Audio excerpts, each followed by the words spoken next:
Hi guys, welcome back to my channel. ലാലിഗയിൽ നടന്ന Real Madrid versus Español മത്സരം 1-0 എന്ന ഗോൾ സ്കോറിന് റയൽ മാഡ്രിഡ് തോൽവി വഴങ്ങിയിരിക്കുകയാണ്.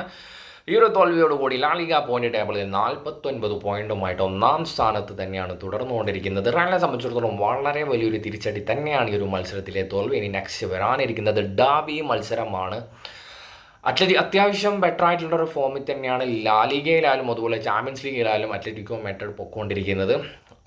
രണ്ട് ടീമിനും ഒരുപോലെ ഇമ്പോർട്ടൻ്റ് ആയിട്ടുള്ളൊരു മാച്ച് തന്നെയാണ്. റയലിനെ സംബന്ധിച്ചിടത്തോളം ഒന്നാം സ്ഥാനം നിലനിർത്തുക, അത്ലറ്റിക്കോനെ സംബന്ധിച്ചിടത്തോളം രണ്ടാം സ്ഥാനത്ത് നിന്ന് ഒന്നാം സ്ഥാനത്തേക്ക് മുന്നേറുക എന്നുള്ളതും വളരെ ടൈറ്റ് ഒരു മാച്ച് തന്നെയായിരിക്കും. പക്ഷെ വളരെ വലിയൊരു തിരിച്ചടിയാണ് റുഡിഗറിൻ്റെ ആ ഒരു ഇഞ്ചുറി.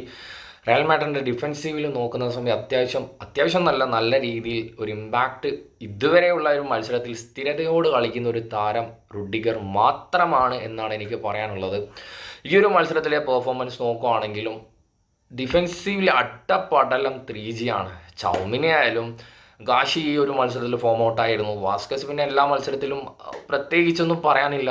എല്ലാ മത്സരത്തിലും എന്താണോ അത് തന്നെയാണ് ഈ ഒരു മത്സരത്തിലും കാഴ്ചവെച്ചുകൊണ്ടിരിക്കുന്നത്. വെറും അറ്റാക്കിങ്ങിൽ മാത്രം കളി നടന്നിട്ട് കാര്യമില്ല.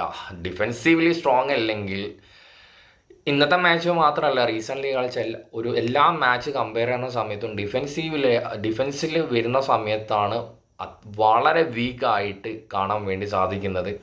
സിറ്റിക്കെതിരെയും അതുപോലെ ഡെർബി മത്സരത്തിലും റുഡിഗർ ഉണ്ടാവില്ല എന്നുള്ള കാര്യം സ്ഥിരീകരിച്ചിരിക്കുകയാണ് ഗൈസ്.